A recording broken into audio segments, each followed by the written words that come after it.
네, 여러분 반갑습니다. 오늘은 구장 문항 제작에 대해서 살펴보도록 하겠습니다.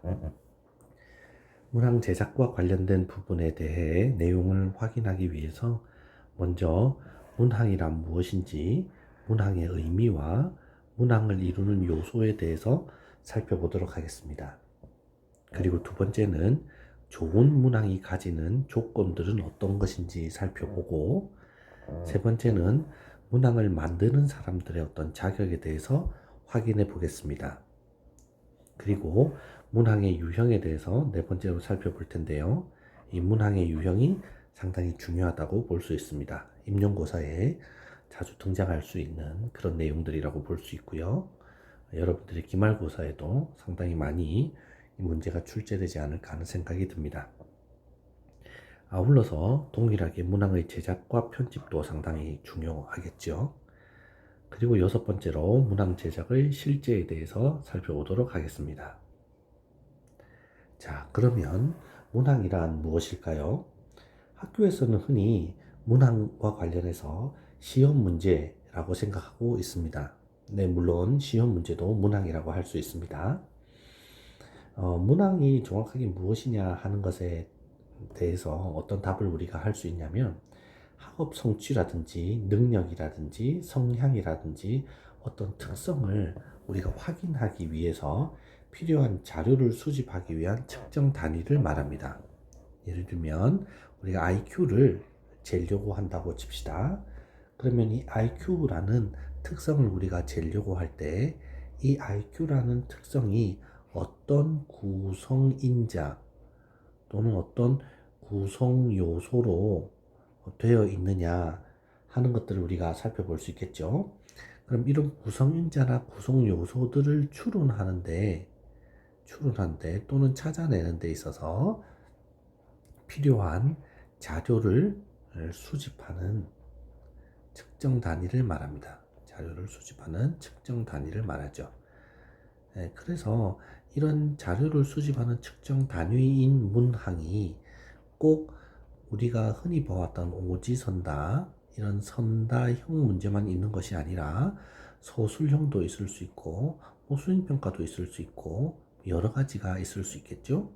그래서 문항이라고 하는 것은 어떤 특성을 또는 어떤 학업 성취도와 관련된 어떤 내용들을 또는 학생의 어떤 능력이나 성향을 이루는 어떤 구성인자, 그것을 구인이라고 얘기를 할 수 있습니다. construct라고 표현하죠. 이런 구성인자들을 추론하는 데 필요한 자료를 수집하는 단위다라고 생각하면 되겠습니다. 그러면 이런 문항들을 이루는 정의에는 다음과 같은 세 가지 하위 요소가 포함된다는 것을 알 수 있습니다. 첫 번째, 문항은 측정 단위라는 것입니다. 측정이라는 것은 객관적으로 또는 주관적으로 수량화할 수 있는 것을 의미합니다. 그러니까 우리가 문항이라고 했을 때는 수량화할 수 있는 측정 단위가 포함이 된다라고 볼 수 있습니다. 또한 문항이라는 것은 자극과 응답 형태로 되어 있습니다. 우리가 흔히 생각하는 자극이라는 것은 묻는 거죠. 그래서 문답의 형태로 되어 있다, 이렇게 볼 수 있습니다. 그리고 세 번째는 문항은 심리적인 구성인자, 심리적인 구성 요소를 추론하는 기능을 하기도 한다는 겁니다. 그래서 독서 능력이나 정서 발달과 같은 그런 특성도 심리적 구인의 예시라고 볼 수 있는데, 이런 심리적 구인은 이론적으로만 개념화되기 때문에 직접 관찰할 수 없죠. 그렇지만 측정을 통해서 우리가 이 학생의 독서 능력과 정서 발달 능력의 정도를 확인할 수 있죠. 이렇게 눈에 보이지 않는 심리적인 구성인자를 추론하는 데 있어서도 문항이 사용된다라고 볼 수 있습니다. 그러면 문항은 어떻게 구성이 되는가 하는 것을 살펴볼 필요가 있습니다. 문항이라는 것은 아까 위에서 살펴본 것처럼 자극과 응답 형식으로 되어 있는 측정 단위입니다. 측정 단위죠. 그렇기 때문에 문항의 형식에는 무엇 무엇을 하시오, 무엇 무엇에 대한 예를 드시오 하는 것도 있을 수 있겠죠. 그런 것들이 자극이라고 볼 수 있잖아요. 그렇기 때문에 문항의 형식에는 의문문이 아닌 형식도 있습니다. 그래서 문항을 반드시 질문이다, 퀘스천이다 이렇게 생각하면 곤란할 수 있습니다. 조금 더 구체적으로 예를 들면 문장 완성형 같은 문제 또는 문장 결합형 같은 문제들은 의문문으로 제시되지 않죠. 그래서 가만히 살펴보면 문항의 요소에는 지시문이 있고요. 그 다음에 지문 있고요. 또 그래픽, 문두, 답지 이렇게 구성되어 있는 것들을 볼 수 있습니다. 이 중에서 대표적인 것이 이제 지시문, 문두, 답지라고 볼 수 있는데요. 지시문은 문항에 어떻게 반응할 것인지를 명시한 문장입니다.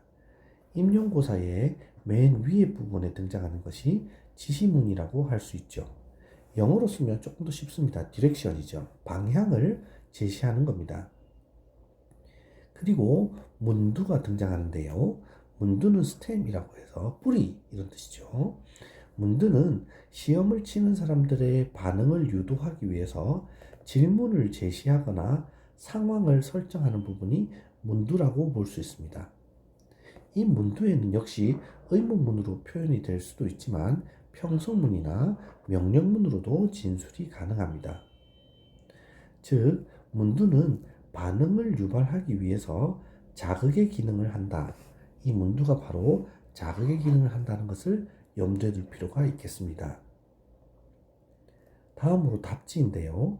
답지는 선택형 문항의 경우, 그러니까 선택형 문항의 대표적인 게 선다형이죠. 선다형은 여러분들이 지금까지 많이 봤던 답지에 1번부터 5번까지 있는 게 오지 선다형이고 1번부터 4번까지 있는 게 사지 선다형이죠. 이런 문제에 있어서 문두에서 제시해 놓은 그런 것들을 보고 선택지를 찾는 것을 말합니다. 서답형 문항에서는 서술형 문항이라고 볼 수도 있죠. 여기서는 지시문과 문두만으로 구성되고 답지가 없습니다. 그러니까 여러분들 흔히 생각하는 내용에 보면 1번부터 5번까지 고르세요 하는 이 부분이 답지가 된다는 겁니다. 근데 이렇게 답지가 제공되지 않는 것들 있죠. 예, 서술형 문항 같은 것들은 이렇게 답지가 제공되지 않죠. 여러분들이 답을 쓰는 칸이 답지가 아니라는 겁니다. 이 부분을 헷갈리면 안 됩니다. 그때는 답안을 적는 답안지라고 사실은 표현하죠. 그래서 답지와 답안지는 차이가 있다 하는 것을 생각해 두시면 좋겠습니다. 자, 다음으로 좋은 문항이 가져야 하는 조건들에 대해서 살펴봅시다. 검사는 문항으로만 구성이 됩니다. 그렇기 때문에 좋은 검사라는 것은 또는 좋은 검사 도구라는 것은 결국 좋은 문항들이 모여 있는 거라고 볼 수 있겠죠.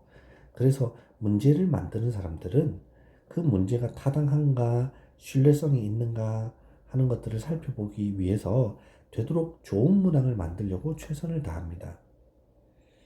그래서 좋은 문항을 제작할 때 공통적으로 장애가 되는 요소들을 이제 없애려고 노력하죠. 예를 들면 필요 이상의 어려운 단어라든지 이중 문장이라든지 불필요하게 문장이 꼬여 있는 경우라든지 문두나 또는 답지가 복잡한 문장 구조나 모호한 문장 구조로 되어 있다든지 요점이 없다든지 불분명하게 그림이 제시되어 있다든지 지시문이 혼동스럽다든지 문제가 인종과 성별의 편파성이 있는 경우라든지 이런 것들은 다들 좋은 문제를 제작하는 데 있어서 방해가 되는 요소들입니다. 이런 장애를 극복한 문항을 좋은 문항으로 우리가 간주할 수 있습니다. 하지만 또한 이것들도 절대적이지는 않습니다. 왜냐하면 좋은 문제를 제작하는 것은 하나하나 고려해야 되는 그런 단순한 작업이 아니고 종합적이고 복합적이기 때문입니다. 그럼에도 불구하고 우리가 좋은 문항이다라고 이야기하려면 지금 화면에 보이는 것과 같은 조건들을 보통은 만족시켜야 된다라고 이야기들을 합니다. 그 첫 번째 내용이 문항 내용의 적절성입니다. 적절성이라는 것은 문항의 내용이 측정하려고 하는 내용을 얼마나 잘 측정하고 있는지를 의미하는 것인데요. 그러니까 이 문제가 측정하려고 하는 내용을 제대로 담고 있는 것을 말합니다. 재고자 하는 것을 정확하게 재려고 노력한 것이다 라고 볼 수 있기 때문에 이 친구는 타당성이 높은 것과 상당히 관련이 높습니다. 즉, 재고자 하는 것을 정확하게 묻고 있는가, 그것을 재고자 하는 것이네요. 재고자 하는 것을 정확하게 묻고 있는가 하는 것에 해당하기 때문에 문항 내용의 적절성이 타당성과 관계가 깊습니다. 다음은 문항 내용의 복합성인데요. 복합성이라는 것은 문제를 복잡하게 내어야 된다, 혼란스럽게 내어야 된다, 이런 뜻은 결단코 아닙니다. 우리 예전에 블룸의 인지적인 목표 기억나시나요? 예, 지시, 이해, 적용, 분석, 종합, 평가 이런 것들이 있었죠.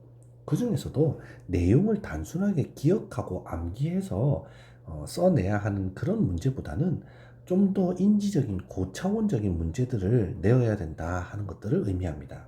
그것이 문항 내용의 복합성이다라고 얘기할 수 있습니다. 다음은 문학 내용의 참신성을 우리가 생각할 수 있는데요. 참신성이란 이미 제출된 문제와 유사한 형태가 아닌 것이 좋다는 겁니다. 그래서 진부하지 않게 새로운 형태로 문제를 제시하는 것이 좋다. 그것이 문학 내용의 참신성이다 라고 이야기합니다.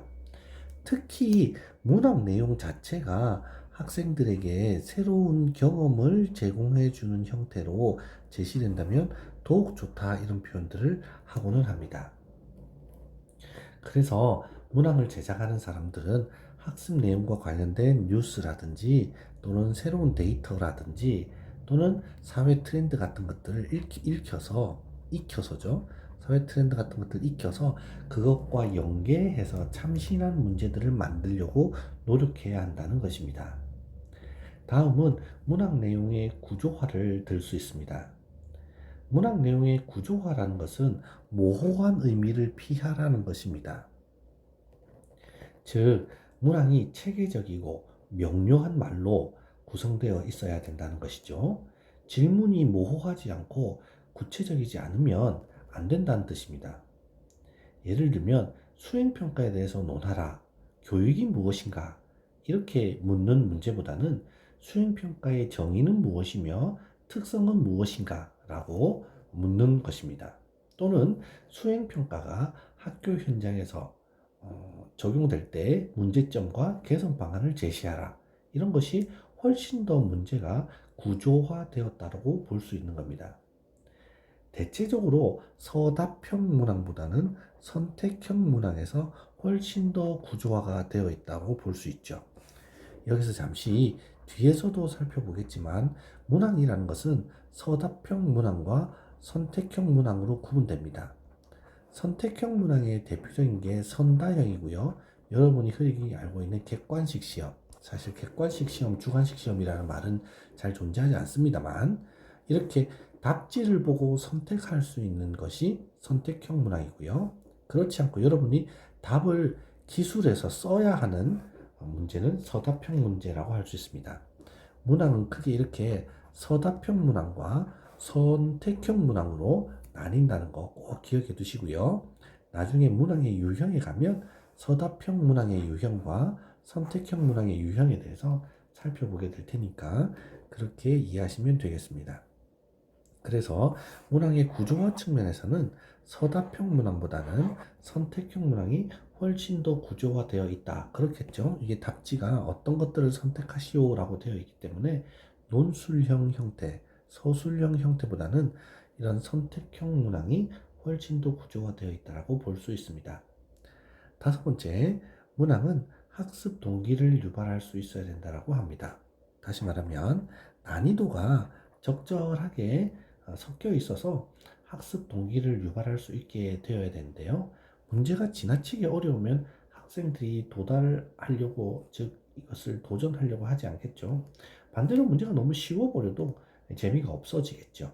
그래서 학생들이 또는 시험을 치는 사람들이 사고력을 배양하고 학습에 대한 흥미와 도전감, 긍정적인 자아 개념을 형성할 수 있도록 문항을 제작해야 된다는 것입니다.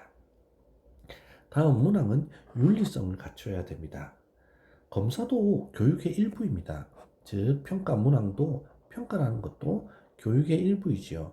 그래서 시험 문제에 등장하는 용어들이, 시험 문제에 등장하는 문장들이 비윤리적이거나 반사회적이거나 극단적인 갈등 상황을 지니고 있지 않아야 합니다.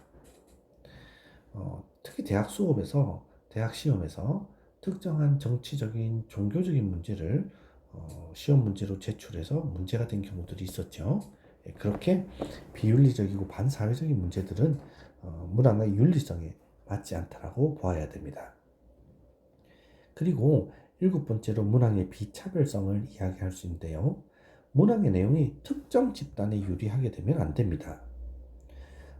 문화적 측면에서 보면 어떤 학생들은 예를 들면 사회의 상류계층의 아이들이 주로 쓰는 용어들이 있다고 가정을 해봅시다. 근데 시험 문제가 그런 용어들로만 구성되어 있으면 사회 중하류 계층들의 학생들은 이런 시험 문제로 인해서 차별성을 느끼게 되겠죠. 어떤 학생들은 문항 내용 자체를 낯설게 느끼게 된다면 학생의 능력과 무관하게 응답률에 영향을 미치게 될 겁니다. 즉, 문항에 차별성이 생기면 문항의 적절성도 타격을 받게 되겠지요. 마지막으로 문항의 제작 원리와 편집 지침에 충실해야 할 겁니다. 이것은 문항 제작 원리와 문항 형식이 일관성을 지녀야 한다는 것인데요. 이 부분에 대해서는 나중에 따로 한 챕터를 우리가 들여서 구체적으로 살펴볼 것입니다. 문항을 제작하려고 하는 사람들은 당연히 검사하고 하려고 하는 교과에 대해서 충분히 이해를 하고 있어야겠죠. 그리고 시험을 치려고 하는 피험자 집단에 대한 특성도 잘 알고 있어야 됩니다. 특히 국어 선생님이 국어 시험 문제를 출제하려고 할 때 국어 내용만 잘 알면 되는 것이 아니라 시험을 어떻게 제작해야 되는가, 즉 문항 제작에 대해서 어떻게 해야 하는가 하는 지식이나 기술이나 기능도 알고 있어야 될 겁니다. 더불어서 검사 이론이나 문장력, 그리고 풍부한 문항 제작과 검토 경험과 다른 사람의 조언에 귀를 기울이는 성품까지 고루 갖추고 있는 것이 좋은 문항을 만드는데 도움이 될 것입니다. 자, 그러면 우리 문항의 유형에 한번 들어가 보도록 합시다. 문항의 유형에 들어가면 여기 이 표가 아주 중요합니다, 여러분. 문항은 크게 두 가지로 나뉜다는 거 알 수 있습니다.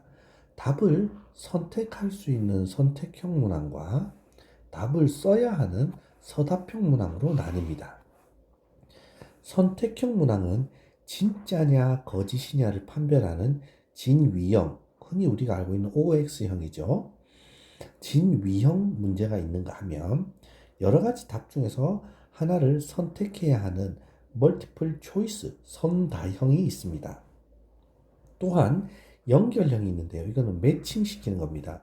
즉 답지가 1, 2, 3, 4 이렇게 돼 있고 여기 기역, 니은, 디귿 이렇게 돼 있어서 서로 이렇게 짝짓기 하여 연결하는 거 있죠. 이런 연결형이 있습니다. 서답형 문항 같은 경우는 쭉 앞에가 비어 있고 그 뒤에를 완성해야, 앞에가 비어 있고 뒤에가 글이 있어서 앞을 완성해야 한다든지, 쭉 글이 가다가 중간에 비어 있고 뒷부분이 있고 그래서 이쪽을 완성해야 한다든지 하는 문장 완성형 검사가 있습니다. 그리고 short answer, 이게 단답형이죠. 무엇은 무엇인가 하는 개념을 묻는 문제들이 단답형 문제로 많이 등장합니다. 그리고 논술형이 있고 서술형이 있습니다. 이건 합해서 소논술형이다 이렇게 부르기도 하죠.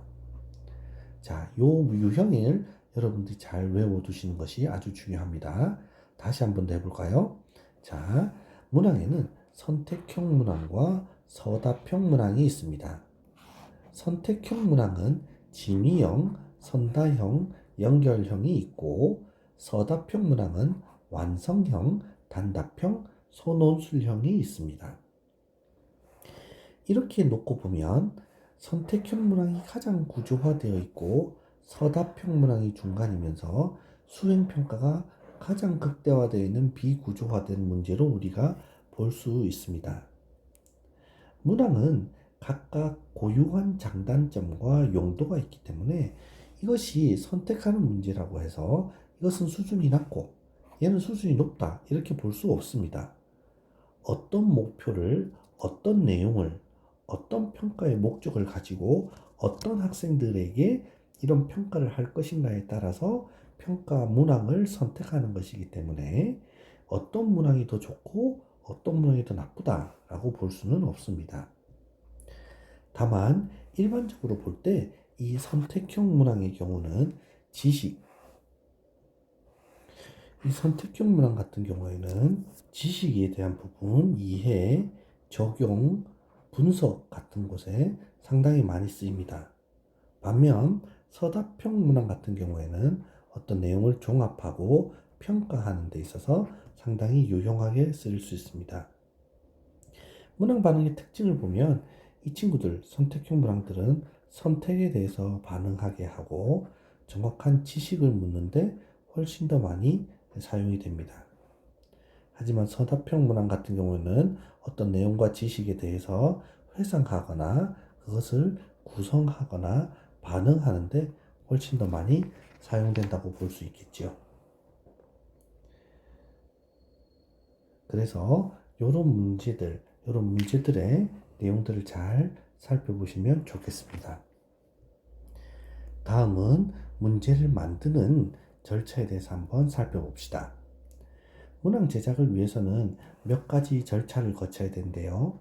이 절차는 시간적인 절차일 수도 있고요. 논리적인 절차일 수도 있습니다. 먼저 검사를 우리가 왜 하는가 살펴봐야 됩니다. 이 검사 목적이 진단평가를 위해서인가, 형성평가를 위해서인가, 총괄평가를 위해서인가를 살펴보아야겠죠. 검사의 목적을 어떤 것으로 하느냐에 따라서 문항의 형식도 달라질 뿐만 아니라 문항의 내용이나 채점 방법도 달라질 것입니다. 두 번째, 측정할 내용을 정하고요. 그것을 구체적으로 밝혀 놓아야 됩니다. 가르치는 사람보다는 학생, 즉 학습자, 공부하는 사람이 어떤 내용들을, 어떤 지식들을 갖추어야 되는가를 구체적으로 기록해 주는 것이 좋습니다. 여기서는 블룸의 교육목표 분류학이 상당히 유용하게 사용될 수 있습니다. 그리고 문제를 제작하기 위한 계획을 작성합니다. 여기에는 문항 정보표 또는 이원 분류표를 작성해야 되고요. 문항 수라든지 문항의 유형이라든지 채점 방법, 점수, 그리고 문항의 수준 등을 결정하게 됩니다. 마지막으로 문항 계획에 따라서 실제로 문제를 제작해 보게 되는 것이죠. 이렇게 제작하면 끝나는 것이 아니라 사실 다섯 번째는 모의 테스트를 먼저 해보고요. 모의 테스트 해본 후에 문항에서 수정할 것이 있는지를 확인합니다. 그리고 실제 이제 시험에 돌입하게 되죠. 측정에 돌입하게 된다고 봐야 되겠죠. 측정에 돌입하게 된다. 이렇게 보게 됩니다. 다음으로 우리 문항 편집에 대해서 한번 살펴봅시다. 문항을 편집할 경우에는 문항 제작 원리와 편집 지침에 충실하게 따르는 것이 좋습니다. 문항 제작은 문항의 종류와 제작 방법, 그리고 장단점을 고려해서 작성하게 되는데요. 이것은 문항의 내용적 측면과 관련된 것입니다. 하지만 문항의 형식적인 측면에도 주의를 기울여야 되는데요. 아까 앞서 문항의 특징을 살펴보았듯이 문항 형식에 일관성이 없으면 피험자에게 혼란을 줄 수 있습니다. 그리고 문제 자체가 꼬여 있고 문제 자체가 어려우면 학생들의 능력을 정확하게 파악하지 못할 수도 있죠. 즉, 문제가 어려워서 문제를 못 푸는 것이 문제가 되는 것입니다. 결국 문항 형식에 일관성 없는 문항들은 아무리 좋은 내용을 담고 있어도 좋은 문항이라고 볼 수 없는 것이죠. 그렇기 때문에 검사를 실행하는 선생님이나 검사를 실행하는 기관에서는 검사 목적에 맞고 학생의 수준을 고려한 편집 지침이 따라야 된다는 것입니다. 예를 들면 유치원이나 초등학교 저학년 학생들에게 아주 고급 용어나 한자가 들어가 있는 그런 쉬운 문제를 내면 될까요? 그렇지 않겠죠. 또는 무슨 사법고시를 친다거나 임용고사를 치는데 전부 그림으로만 시험 문제가 출제가 되어 있으면 합당하지 않겠죠. 그런 것처럼 문항에 각각의 특성을 잘 반영해야 하고 문항의 일관성이 지켜져야 한다는 것이 바로 이런 문항의 형식적 측면을 이야기한다고 볼 수 있습니다. 자, 그러면 이제 하나씩 살펴보도록 합시다. 먼저 내용을 진술하는 부분 어떻게 하면 좋을까요? 여러분들도 이것을 잘 기억해 두고 계셨다가 나중에 교사가 되었을 때 이대로 시험 문제를 출제하시기를 권유드립니다. 먼저 질문이나 답안, 여기서 답안은 제가 아까 답안지가 아니라고 했죠. 답안지가 아닙니다. 이때 이 답안이라는 것은 우리 선택형 중에서 선다형 문항일 경우에 1번, 2번, 3번, 4번, 5번 이렇게 우리가 출제가 되잖아요. 이런 것들을 답안이라고 하고요. 이 답안이 오답이 예를 들어 답이 한 개라면 정답이 한 개라면 오답이 네 개고 정답이 하나잖아요. 그렇죠? 이럴 때 오답이 마치 정답과 헷갈릴 수 있도록 출제하는 것을 오답의 매력성이라고 하거든요. 그러니까 이런 것들이 답안이다 라고 생각하셔야 됩니다. 자, 다시 질문이나 답안의 모든 내용은 한글 표준어로 표현함을 원칙으로 합니다. 만약 영어나 한자를 병기 같이 기록해야 한다면 한글을 먼저 쓰고 괄호 열고 한자나 또는 영어를 표기하는 것이 좋습니다. 그 다음 질문이나 답안은 모두 현재 시제로 표현함을 원칙으로 합니다. 세 번째는 서답형 문항 중 논술문의 경우는 질문의 문미 맨 마지막을 뭐뭐뭐 하시오 또는 뭐뭐뭐 하시오 또는 뭐뭐 하오 체인 이렇게 하오 체인 뭐뭐뭐 하시오로 표현하는 것이 가장 적합하다는 것입니다. 그 다음 네 번째는 선택형 문항 중에 선다형 경우 선택하는 거 있죠. 1번부터 뭐 4번, 5번 이렇게 선택하는 선다형의 경우 질문을 불안정한 문장의 물음으로 종결하는 것이 좋다는 것입니다. 예를 들어 보면 우리 이런 선다형 문제 같은 경우는 이미 어떤 것을 선택해야 한다는 것을 알고 있잖아요. 그렇기 때문에 질문에 무엇을 고르시오라고 하기보다 고르시오 하는 표현은 생략하고 뭐뭐뭐는 뭐뭐뭐은 이렇게 표현하는 것이 일반적인 경향이라는 것입니다. 그래서 불필요한 서술을 생략하는 것이 검사에 드는 시간을 절약하고 검사의 신뢰도를 높일 수 있습니다. 그 다음 질문에는 필요한 구나 필요한 단어만 쓰는 것이 좋고요. 그리고 이런 절대적으로 필요한 것은 진한 글씨체나 고딕체로 인쇄하거나 밑줄을 쳐주는 것이 좋습니다. 왜냐하면 이것이 피험자의 또는 시험 치는 사람의 주의를 환기시켜서 혼란과 실수를 방지할 수 있기 때문입니다. 혹시 여러분 제가 중간고사 때 아닌 것은 이렇게 하고 이 아닌 것에 진하게 하고 밑줄 딱 그었던 시험 문제들 기억나시나요? 또는 모두 고르시오 이런 문항들을 제가 여기에 모두 진하게 하고 또 밑줄 그었던 것이 있었을 겁니다. 그렇게 필요한 구나 단어만 진한 글씨체나 고딕체로 인쇄해서 밑줄을 그어주는 것이 좋다는 것입니다. 다음 문항과 답지를 한번 보죠. 답안의 번호는 원문자 번호로 표기합니다. 선다형 문제에서 동그라미 1, 동그라미 2, 동그라미 3, 동그라미 4 이렇게 표현하는 것이 원칙이라는 것입니다. 답안 번호는 문항 번호와 보기나 지문에 표기된 기호와 다르게 표기하는 것이 시험자의 혼돈을 방지하는 데 효과적입니다. 이것은 무슨 말이냐면 보세요. 보기에서 찾아 쓰시오라는 문제가 있습니다. 근데 보기는 이렇게 해서 여기가 보기 이렇게 되어 있고요. 보기는 기역, 니은, 뒤끝, 리을 이렇게 되어 있고 답지는 1번 기역, 니은, 2번 니은, 뒤끝 이렇게 해서 여기 부분과 여기 부분의 기호가 달라야 된다는 걸 말합니다. 보기에도 동그라미 1, 2, 3 이렇게 해놓고 답지에도 1, 2, 3, 1 해놓고 1, 2 이렇게 하면 헷갈린다는 거죠. 그래서 번호를 달리 부여하는 것이 바람직하다는 것이 있고요. 그 다음에 요또 번호를 달리 하라는 거 뭐냐면 선택형 문항과 서답형 문항의 번호를 달리 부여하는 것이 바람직하다고 되어 있죠. 요거는 무슨 말이냐면 우리가 이제 시험을 칠 때 30문제가 나왔어요. 30문제가 나왔는데 1번부터 25번까지는 선택형 문제입니다. 그 다음에 26번부터 30번까지는 서술형 문제인 거죠. 서답형 문제인 거죠. 저도 헷갈렸어요. 서답형 문제. 그러면 1번부터 25번까지는 선택형 중에 나형 문제가 철제가 됐다 칩시다. 그럼 1, 2, 3, 4, 5 이렇게 되어 있는 게 쭉 이렇게 제시가 되어 있으면 26 이렇게 가지 말고 서답 1, 서답 2 이런 식으로 해서 번호를 달리 부여해야 헷갈리지 않는다는 겁니다. 그러면 우리 중간고사 때 제가 가다가 중간에 갑자기 1번, 2번, 3번, 4번 이렇게 쭉 가다가 중간에 6번에서 갑자기 제가 진유형 문제를 묻고 쭉 가다가 11번에서 또 진유형 문제 묻고 또 가다가 또 13번에서 또 뭐 이렇게 그 단답형 묻고 뭐 이랬죠. 이게 잘못된 문제라는 겁니다. 잘 못 만든 거죠.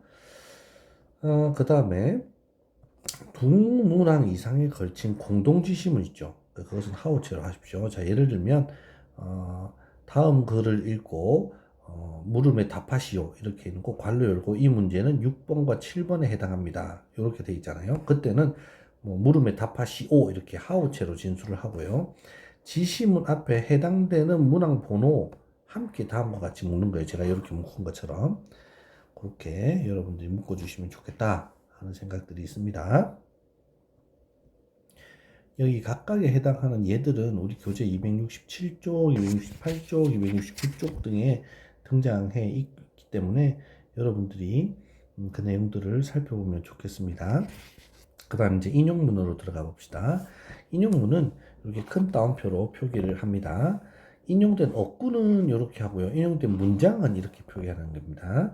문장은 큰 따옴표, 구는 작은 따옴표로 표기를 하고요. 인용된 책 이름은 꺽쇠를 이용한다는 거. 그 다음 지문의 출처를 밝혀야 할 때는 보기, 지문, 우측 하단 쭉 글이 쭉 가면 출처는 이쪽에 표기한다는 겁니다. 그 다음 보기를 표시할 경우입니다. 첫째, 보기의 내용을 질문과 구분하기 위해서 상자에 담고 보기 이렇게 표시를 하는 겁니다. 보기 속의 내용의 번호를 부여할 때는 여기 번호 부여할 때는 식별이 용이하고 다른 내용의 번호와 혼동되지 않도록 합니다. 보기의 내용들을 선택하지 않고 참고하는 경우라면 점을 찍는 겁니다. 자, 무슨 뜻인고 하면 여기에서 기역, 니은, 디귿, 리을이 이렇게 보기 안에 들어가 있어 가지고 이걸 답지에서 찾아야 되는 경우가 아니라 이 내용들이 단순한 참고용이면 여기다가 그냥 점을 딱딱딱 찍어주는 게 좋다는 겁니다. 이렇게 점을 딱딱 찍어서 참고할 수 있도록 하는 겁니다. 그 다음 글자체와 글자 크기를 봅시다. 가장 익숙한 것은 신명주체를 쓰는 것이 좋지만 특이한 지시사항이나 주의사항은 주의 환기를 위해서 다른 글자체, 보통은 고딕체를 많이 씁니다. 고딕체를 써서 또는 볼드체죠. 볼드체를 써서 많이 사용된다는 것을 알 수 있겠고요. 글자의 크기는 피험자 집단의 연령에 따라서 달리하는 게 바람직하다고 하죠. 일반적으로 보면 우리 표 9-3 268쪽에 등장하는데요. 초등학교 3학년까지 유치원부터 초등학교 3학년까지는 글자 크기가 14포인트가 적당하다고 합니다. 그리고 초등 4학년부터 중학교 3학년까지는 글자 크기가 12포인트가 적당하고요. 고등학생 이상은 10포인트가 적당하다고 하죠. 이렇게 각각의 연령대에 맞는 글자 크기도 선택하는 것이 좋겠다. 이런 내용들이 있습니다.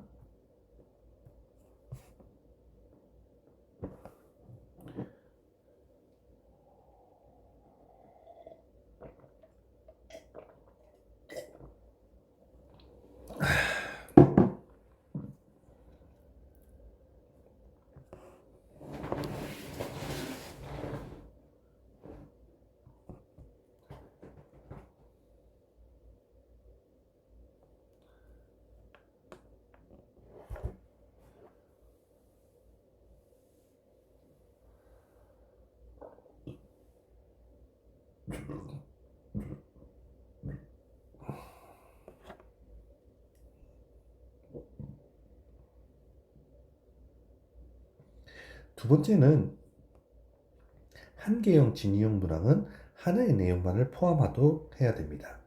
하나의 문항에 많은 내용을 포함시킬 경우에는 측정에 어려움이 따르기 때문에 한 개의 진위형 진술문에는 옳거나 그른 내용이 하나만 들어가야 한다는 것입니다.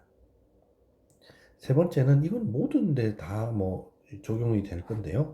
부정문의 사용은 가능한 한 줄여야 되고요. 특히 이중부정은 피하도록 해야 됩니다. 가능한 한 단순한 문장으로 간단 명료하게 질문을 하고요. 답의 단서가 될 수 있는 절대적인 것은 피하는 것이 좋습니다. 반드시 그러하다. 전혀 그렇지 않다. 이런 절대적인 어떤 어구가 들어가는 것은 사용하지 않는 것이 좋다라고 얘기를 합니다. 각각의 예시에 대한 것은 여러분 교재에 270쪽부터 등장하기 때문에 반드시 검토 문항과 수정 문항을 여러분들이 살펴보시는 것이 좋겠습니다.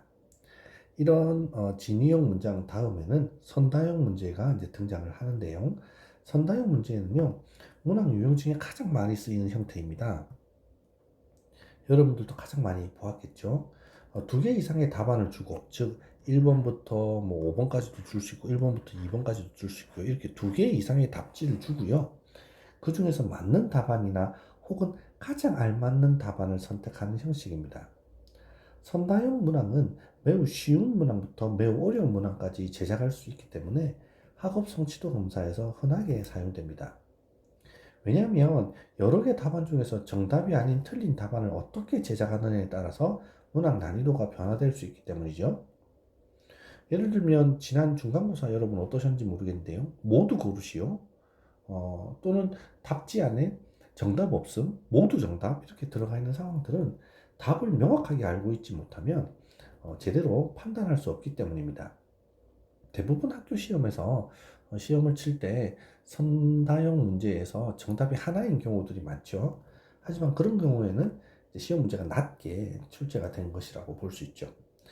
일반적으로 선다형 문제는 여러 개의 답안 중에서 하나의 옳은 답을 선택하는 정답형 문항이 있습니다. 여러분들이 흔히 알고 있는 게 이제 정답형 문항이죠. 답지가 여러 개 1번부터 쭉 이렇게 하면 5번까지 있으면 답이 딱 하나인 정답형 문항이 있고요. 답안 중에서 가장 맞는 답을 선택하는 최선답형도 있습니다.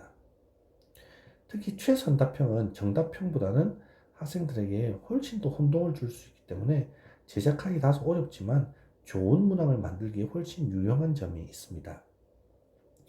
이렇게 선다형 문항을 만들려고 할 때는 유의해야 될 점들이 있습니다. 첫 번째는 문두. 문두에는 질문의 내용이 모호하지 않도록 간결하고 단순하게 서술해야 됩니다. 정답지는 분명하고 이게 아주 중요합니다. 오답을 매력적으로 만들어야 됩니다. 또 정답을 고를 수 있거나 오답을 제거할 수 있는 단서를 절대로 주지 말아야 됩니다. 답안의 형태나 길이가 서로 비슷해야 됩니다. 예를 들면 1번부터 5번까지 이렇게 쭉 있는데 답안지의 길이가 이렇게 답안의 길이가 비슷해야지 갑자기 이렇게 3번이 쭉 길어진다 이러면 야, 이 긴 게 정답이다 이렇게 할 수 있기 때문입니다. 그리고 답안의 길이가 다를 경우 짧은 답안부터 1번에 쓰고 5번으로 갈수록 이렇게 길어지게 써야지 길었다가 짧았다가 또 길었다가 또 짧았다가 이렇게 쓰는 것은 아니라는 겁니다. 그 다음 단순한 지식이 아니라 복합적인 묻는 그런 문항들을 출제하는 것이 좋겠다 하는 내용들이 제시되어 있습니다. 우리가 이제 선택형 문항 중에서 선다형이 가장 대표적인 문항 형식이라고 볼 수 있죠. 그만큼 선다형 문항은 장점이 많은 문항 형식입니다. 예를 들면 다양하고 포괄적인 문제를 낼 수도 있고요. 그 다음에 주어진 시간 내에 많은 문항을 검사할 수 있죠. 또 넓은 영역의 학업 성취 수준을 측정할 수 있기 때문에 검사의 타당도도 증진시킬 수 있습니다. 특히 채점이 용이하죠. 컴퓨터를 이용해서 OMR 카드 같은 것들에 마크할 수 있죠.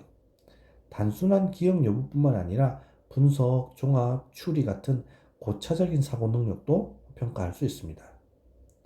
반면에 여러 가지 답안 중에서 하나를 선택하기 때문에 뭐 창의성이나 분석력이나 문제 해결력이나 이런 고등 정신 능력을 측정하는 데는 한계가 있죠. 그리고 오답의 매력성을 이렇게 담보하는 데 있어서 상당히 어려울 수 있습니다. 정답과 유사한 오답을 만든다는 것이 아주 어렵다는 것이죠. 또 학생이 주어진 답안, 즉 1번에서 5번까지 해서 이렇게 유추할 수 있죠. 흔히 말해서 뭐라고 할까요? 찍기라고 할까요? 뭐 그런 것들을 할 수 있기 때문에 이런 추측만으로 정답을 맞추는 확률을 완전히 배제할 수 없는 그런 단점들이 있습니다. 다음으로 우리 연결형을 한번 볼까요? 연결형은 자극군인 전제와 반응군인 선택지로 연결이 됩니다. 예를 들면 1, 2, 3, 4, 5 이렇게 되어 있고 기역, 니은, 디귿, 리을, 미음, 비읍, 시옷 이렇게 되어 있으면 요렇게 요것이 자극을 주는 곳이기 때문에 여기에는 반응군 요쪽이고요. 이제 자극군이죠. 여기를 어디라 뭐라고 부르냐면 전제라 부르고 여기를 선택지라 부르는 겁니다. 헷갈리면 안 되겠습니다. 자, 그럼 이렇게 되어 있는데요. 서로 관계되는 것을 연결하도록 문항 형식이 배합형 또는 결합형이라고도 합니다. 이런 연결형 문항의 자극군은 여기죠, 여기 자극군이 여기입니다. 자극군이 되고요. 그 다음에 이제 여기가 반응군이 되겠죠. 여기 자극군과 반응군이 이제 등장을 하는데요. 요거는 이제 우리가 아까 선다형 문항에서 봤을 때 이 부분이 이제 문두에 해당한다라고 볼 수 있고요. 요 부분이 이제 그 답지에 해당한다 이렇게 볼 수 있겠죠. 그렇기 때문에 선다형 문항의 특수 형식이다 이렇게 부르는 사람들도 있습니다. 이렇게 보면 가장 흔하게 쓰이고 있는 유형이 이제 전제와 선택지가 한 묶음으로 되어 있는 단순 연결형이죠. 이게 이제 단순 연결형이죠. 그다음에 좀 더 복잡한 것들이 이제 뭐 어떤 것이죠? 이렇게 있고 여기 또 A, B, C, D 이렇게 돼서 또 연결하는 그런 또 확장이 될 수도 있겠죠. 어쨌든 이렇게 할 때 전제나 선택지가 서로 고도의 동질성을 가지고 있는 것이 좋습니다. 전제는 전제대로 뭐 이렇게 선택지는 선택지대로 이렇게 서로 다른 어떤 개념이나 다른 성질을 가지고 있는 것은 답의 단서를 줄 수 있기 때문에 그렇게 바람직하지 않습니다. 그 다음에 이 전제보다 이 선택지의 답안수가 많아야 됩니다. 제가 쓴 거 보십시오. 여기는 5개인데 여기는 하나, 둘, 셋, 넷, 다섯, 7개잖아요. 그렇죠? 7개입니다. 그럼 왜 전제보다 선택지가 많아야 하느냐면 내가 요렇게 연결을 했을 때 만약에 요 두 개가 없다면 남은 답은 이렇게다라고 선택할 수 있겠죠. 그럼 내가 이 문제를 몰랐는데도 남은 게 이거 하나밖에 없으니까 이 문제는 자동으로 맞추게 되는 거잖아요. 그렇기 때문에 이 선택지를 더 많이 이렇게 놔둠으로써 이 세 가지 중에 어떤 거지라고 해서 학생이 정확하게 알아야 답을 할 수 있도록 해주는 것이 좋습니다. 보통 이 선택지의 이 부분은 이 답지 전제 이 부분보다 한 두세 개 정도 더 많게 제작을 하는 것이 일반적입니다. 그 다음에 전제나 답안지의 수가 또 무수하게 많으면 좋지는 않겠죠. 보통 이 전제는 한 5개 플러스 마이너스 뭐 한두 개 정도 되고요. 답안은 한 7, 8개가 가장 적당하다라고 얘기들을 합니다. 아주 특별한 경우가 아니고는 뭐 10개를 넘지 않는 것이 바람직합니다. 만들기도 어렵고요. 또 학습자도 혼란스러워하기 때문입니다. 연결형 문항 같은 경우에는 문항 제작이 이제 비교적 간편하고 유사한 사실을 비교하고 구분하고 판단하기 때문에 어떤 고등정신 능력을 측정하기에도 좋은 문항이다라고 얘기들을 합니다. 특히 이제 채점이 신뢰할 수 있죠. 답이 명확하니까요, 그렇죠? 그래서 신뢰도를 높이는데 아주 이제 좋습니다. 하지만 좋은 문항을 만드는데 시간과 노력이 많이 소요되는 단점이 있고요. 정교하게 만들지 못하면 진유형처럼 단순한 사실의 기억을 측정하는 데 그칠 수 있습니다. 그래서 잘 만들어야 되겠죠. 그리고 연결이 진행돼 가면서 점차 이렇게 연결이 막 이렇게 진행돼 가면서 점차 남은 답의 개수가 줄어드니까 추측할 수 있는 요인들이 많이 생겨납니다. 그런 단점들은 있다는 것을 여러분들이 이해하시면 되겠습니다. 다음으로 우리는 이제 서답형 문항으로 한번 가보죠. 완성형입니다. 완성형은 진술문의 일부분을 비워두고요. 거기에 적합한 단어나 구나 기호나 수나 뭐 글을 써놓게 하는 겁니다. 이런 완성형 문항을 제작하고자 할 때 보면 국어시험지 같은 경우에 대부분 맞죠. 쭉 이렇게 해놓고 쭉 가다가 여기 기역 이렇게 돼 있고 또 쭉 가다가 여기 뭐 여기 니은 이렇게 돼 있어서 기역과 니은에 들어가기에 알맞은 단어는 무엇인가 쓰시오 뭐 이렇게 돼 있죠. 그래서 기역 땡땡 니은 땡땡 요런 거 요런 게 이제 완성형이다라고 볼 수 있겠죠. 이런 경우에는 이제 다음과 같은 유의를 해야 되는데 중요한 단어나 중요한 내용에 여백을 둬야 됩니다. 그렇지 않고 뭐 쉼표를 찍는다든가 뭐 이상한 뭐에 이런 게 정답이라든가 이러면 이제 좀 이상하겠죠. 그래서 중요한 내용이나 중요한 답안에 여백을 두고 여백의 수도 또 너무 많이 하면 안 되겠죠. 적절하게 비워둬야 되겠죠. 보통 이제 한 지문에 한 진술문에 한두 개 정도의 여백이 있는 게 가장 적합하다라고 얘기합니다. 그 다음에 이제 정답이 짧은 단어나 기호로 응답하도록 해야지 이게 뭐 쭉 선원술용도 아니고 쭉 길게 쓰는 것은 적합하지 않다는 겁니다. 그 다음에 완성형 문항 같은 경우에는 문장의 이 중간이나 끝에 이 여백을 두어서 질문을 하는 것이기 때문에 가능한 한 짧은 단어로 응답할 수 있도록 해야 된다고 얘기를 합니다. 그 다음에 요거 진술문 가운데 이해를 유추할 수 있는 내용이 없도록 답을 암시하는 내용이 없도록 해야 되고요. 그런 의미에서 우리 이제 한글은 주격 조사와 목적격 조사가 있잖아요. 이제 이게 대표적인 게 뭐냐면 이, 가가 있고 그다음에 을, 을이 있죠. 우리 한글은 받침이 앞에 단어에 받침이 있냐 없느냐에 따라서 이, 가, 을, 을이 구분되죠. 예를 들면 뭐 선생님이 답이라고 하면 선생님 이가 답이잖아요.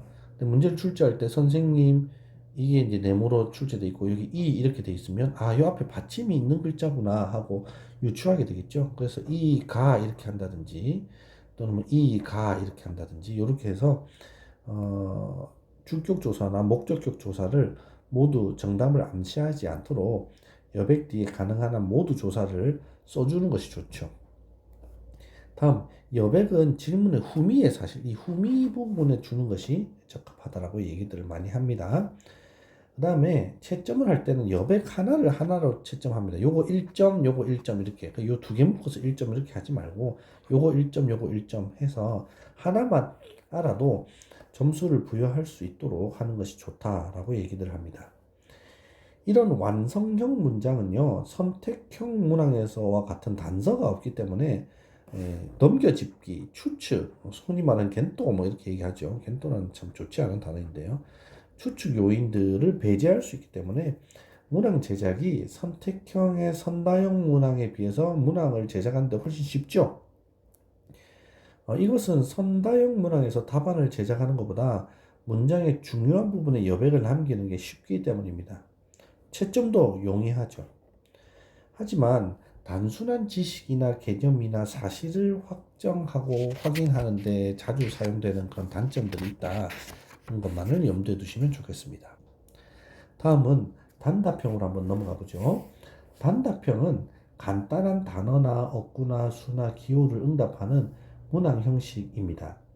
그래서 용어의 정의나 용어의 의미를 측정할 때 또는 수리 계산 문제에서 자주 사용되는 문제라고 볼 수 있습니다. 단답형 문제는 선다형 문제보다는 비교적 쉽습니다. 답의 철자법이 틀린 경우가 있기 때문에 정답 처리 시 곤란한 면도 있지요. 가능하면 철자법보다는 내용 이해에 중점을 두어서 채점을 하는 것이 좋겠지만 어떤 교과나 어떤 내용 같은 경우에는 틀린 글자에 대해서 정답을 어느 정도 수용할 것인가 하는 그런 기준도 고려할 필요가 있습니다. 이런 단답형 문항 같은 경우에는 간단한 형태의 답이 나올 수 있도록 문항을 제작하는 것이 좋습니다. 정확한 용어를 사용해서 질문의 내용이 명료하면 여러 개의 정답이 나올 가능성이 적어지기 때문에 간략한 답이 제시될 수 있죠. 정답의 수 또한 하나 혹은 몇 개 내외로 되도록 한정하는 것이 좋습니다. 부득이한 경우에는 문항의 내용상 정답이 두세 개인 것까지도 허용이 된다라고는 얘기하지만 가급적이면 답이 하나인 것이 좋겠죠. 세 번째, 수치나 계산과 관련된 문제에서는 기대하는 정확성의 정도 혹은 계산 절차의 수준을 명시하도록 적어주는 것이 좋습니다. 예를 들면 계산 문제 같은 경우에는 지시를 아주 엄밀하게 만들어서 학생들이 질문을 명료하게 이해하고 답을 할 수 있도록 해주는 것이 좋습니다. 계산 과정이 틀리면 틀립니다. 또는 계산 과정에서 몇 단계를 거쳐야 합니다.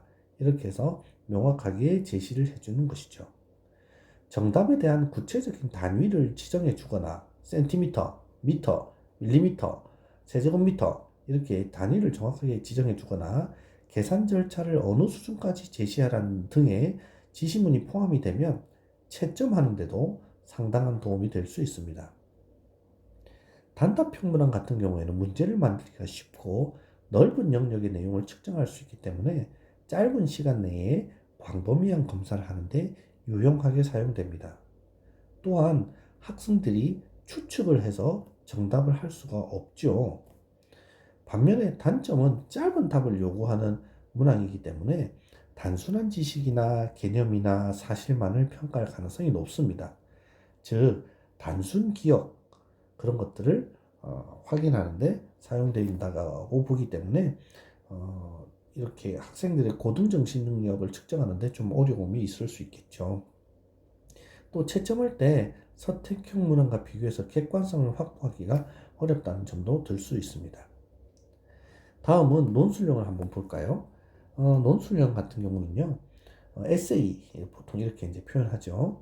주어진 질문에 제한 없이 여러 개의 문장으로 응답하는 문항입니다. 시험을 치는 사람들은 문제에 대한 접근 방법이나 정보 활용성, 응답 구성 등 모든 부분에서 제한을 받지 않죠. 이런 점에서 논술형 문항은 조건에 맞는 선택을 고르도록 하는 선택형 문항이나 짧은 답을 요구하는 단답형 또는 완성형 문항과는 완전히 구분됩니다. 특히 논술형 중에서도 일정한 형식이 있는 논술문이 아니기 때문에 질문이나 지시에 따라서 학생이 자유롭게 자신들의 능력을 펼칠 수 있습니다. 그래서 비판력, 조직력, 종합력, 문제 해결력, 창의력과 같은 고등 정신 능력을 측정하는 데 용이하죠. 또 학생이 글을 쓰는 것을 볼 수 있기 때문에 작문 능력을 평가할 수 있는 유일한 문항이기도 합니다. 학생의 학습에 대한 태도나 가치를 판단하는 데도 사용할 수 있죠. 다만 여기서 이제 논술형과 서술형의 차이점을 구분해 보면요. 서술형은 논술형에 비해서 서술하는 분량이 많지 않습니다. 채점할 때도 서술된 내용의 정확성과 깊이, 넓이에 주된 관심을 두죠. 하지만 논술형은 자신의 주장을 논리적으로 펼치는 것이기 때문에 설득력이 포함되어 있어야 하는 것이 차이점이라고 볼 수 있습니다. 논술형에서는 학생은 매우 다양하게 반응을 하겠지만요. 반응 범위의 제한 여부에 따라서 제한 반응형이 있고요. 제한 반응형, 그 다음에 확대 반응형이 있습니다. 논술형도 다 같은 게 아니죠. 제한 반응형 같은 경우는 응답의 범위와 형태를 제한하는 것입니다. 그러니까 예를 들면 뭐 1000자 이내로 쓰시오, 300자 이내로 쓰시오, 뭐 이런 것들이죠. 그런 것들이 대부분 제한 반응형이고요. 이렇게 이제 특별한 제한이 없고 자유롭게 쓰도록 하는 게 이제 확대 반응형이다라고 볼 수 있습니다.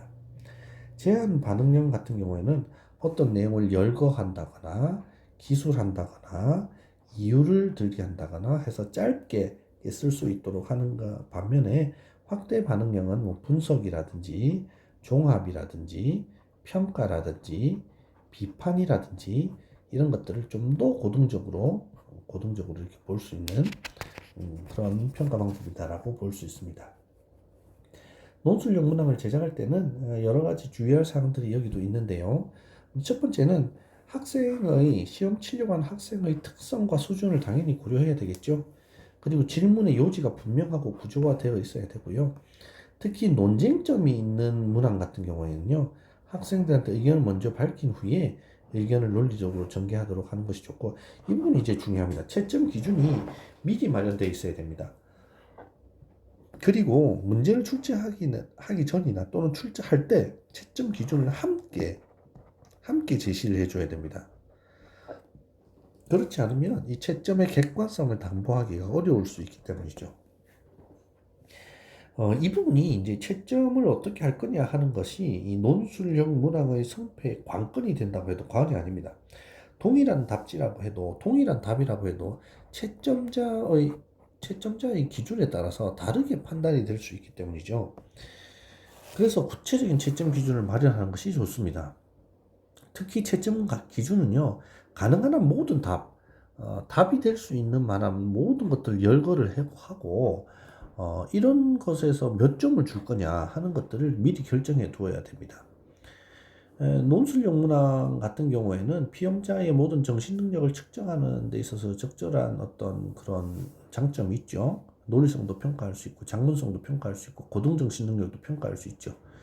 문제를 만드는 것도 쉽습니다. 하지만 문항 수가 이제 제한이 되겠죠. 다 이거 쓸 수 없기 때문이죠. 그 다음에 이제 문장력이 작동하기 때문에 학생이 진짜 이 내용을 알고 있느냐 모르냐 하는 것을 떠나서 학생이 문장을 얼마나 유려하게 쓰느냐가 또 이 점수에 영향을 미칠 수 있는 그런 단점도 있습니다. 그 다음에 이제 채점하는데 시간과 노력이 많이 들죠. 그 채점의 일관성도 문제가 될 수 있습니다. 뭐 채점자의 컨디션에 따라서, 채점자의 주관이나 생각에 따라서 달리 채점될 수 있기 때문에 그런 부분들에 이제 문제가 있을 수 있죠. 그래서 현장에서 잘 활용되지 않고 있습니다. 이 채점에 대한 비신뢰성, 이런 것도 이제 문제가 될 수 있기 때문이죠. 그 다음에 이제 비객관성, 뭐 이런 것들도 들 수 있겠죠. 그래서 이제 이런 것들을 해결하기 위해서 분석적 채점 방법이라는 것을 씁니다. 이게 중요합니다. 이거 분석적 채점 방법 이라는 것을 쓰죠. 또 총체적 채점 방법이라는 것도 있습니다.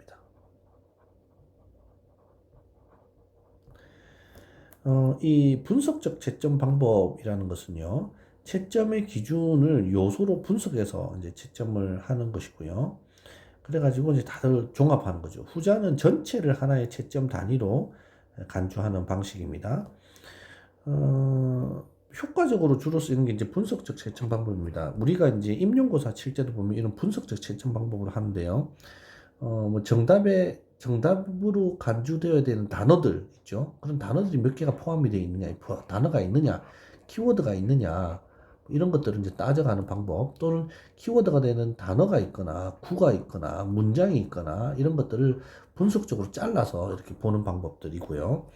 우리 그 임용고사 그 기출 문제를 보면 밑에 이제 그 이름 뭐라고 하죠? 갑자기 기억이 안 나는데 쭉 이렇게 이제 있고 여기 이제 지시문이 있고 그 다음에 여기 쭉 무슨 이제 진수문이 쭉 나오고 그 밑에 이제 채점 기준이라고 할까요? 뭐 이렇게 쓰는 칸이 있습니다. 여기 이제 뭐에 대해서 시오, 뭐에 대해서 시오, 뭐에 대해서 시오 이렇게 구체적으로 다 잘라 놓았거든요. 이렇게 잘라 놓은 이것이 이제 분석적 채점 방법이라고 볼 수 있습니다. 그래서 이런 분석적 채점 방법을 사용을 해서 이런 채점의 신뢰성과 객관성을 높이려고 노력을 많이 하죠. 그 다음에 이제 논술형 검사를 채점할 때 유의사항도 몇 가지 우리가 익혀두어야 되는데요. 먼저 모범 답안을 작성을 해두는 것이 좋습니다. 모범 답안을 작성을 해가지고 이 모범 답안을 작성을 하면 채점의 기준을 명료하게 할 수 있거든요. 이때 이제 분석적 채점 방법 같은 것들을 기준을 분석적 채점 방법의 기준을 우리가 이제 설정할 수 있죠. 모범 답안을 만들어 놓으면요. 그 다음에 이제 그 채점의 객관성을 확보하기 위해서 채점에 들어가는 편견이나 착오가 작용하는 것을 피해야 되겠죠. 채점자도 선생님이나 교수자도 사람이기 때문에 개인적인 편견이나 느낌에 영향을 줄 수 있습니다. 그래서 블라인드 채점을 하죠. 블라인드 채점. 블라인드 채점이라고 하면 이 피험자, 그러니까 시험을 치는 사람들의 정보를 가리고 채점을 하는 겁니다. 그렇게 하거나 또는 이제 글씨체라든지 철자법 이런 것에 좌우되지 않도록 훈련을 받습니다. 흔히 이제 저지르기 쉬운 실수를 보면 답안지 전반부에 이 사람들이 이제 시험지 한 100장 정도 있으면 뭐 한 1장부터 10장까지는 상당히 보수적으로 꼼꼼하게 채점을 하고요.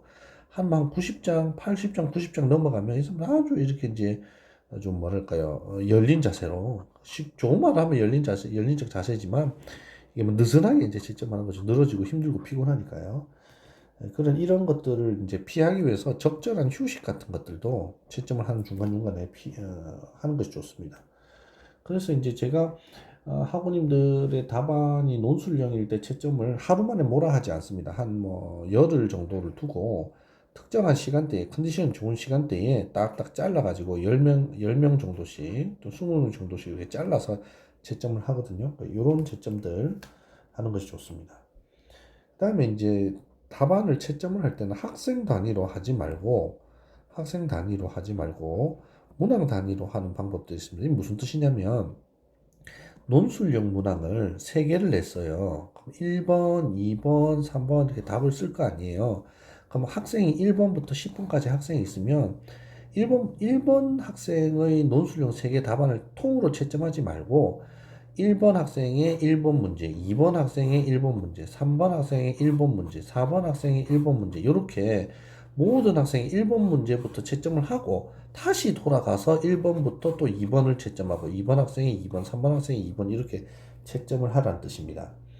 그렇게 해야 좀 더 객관성을 담보할 수 있는데요. 왜냐하면 문항을 한 문항 채점할 때 기준이 답안을 채점하는 동안 지속될 수 있고요. 채점 속도도 상대적으로 빨라진다고 합니다. 그 다음에 이제 혼자 채점하지 말라고 하는 거죠. 혼자 채점하지 말고 가능한 한 여러 사람이 채점을 해서 그 채점의 결과를 이제 비교해 보도록 하는 것이 좋다 이런 말들을 합니다. 그래야 개인적인 편견이나 주관적인 판단을 줄일 수 있기 때문에 채점의 객관성을 높일 수 있다 이렇게 표현들을 합니다. 여기까지 우리 이제 그 문항 제작의 원리라든지 또는 문항 제작과 관련된 여러 가지 사항들을 살펴보았습니다. 다음 시간에는 우리 문항 분석하는 것들을 살펴볼 텐데요. 문항 분석에 대한 것들도 좀 중요한 부분들이 등장을 합니다. 특히 이제 문항의 난이도라든지 또 변별도라든지 이런 것들이 등장을 하는데요. 뭐 수식 같은 것들이 등장을 하겠지만 그 부분은 너무 수식은 너무 어렵게 생각하지 말고 개념만 익혀둔다 생각하면 될 것 같고요. 오늘은 이제 그 문항의 문항의 유형별로 제작 원리, 주의점 이런 것들을 여러분들이 눈여겨 살펴보시고 각 문항 유형에 따른 실제적인 문항이 어떤 것들이 있는지 교재를 보면서 눈으로 익혀두시면 좋겠습니다. 여기까지 하겠습니다. 수고하셨습니다.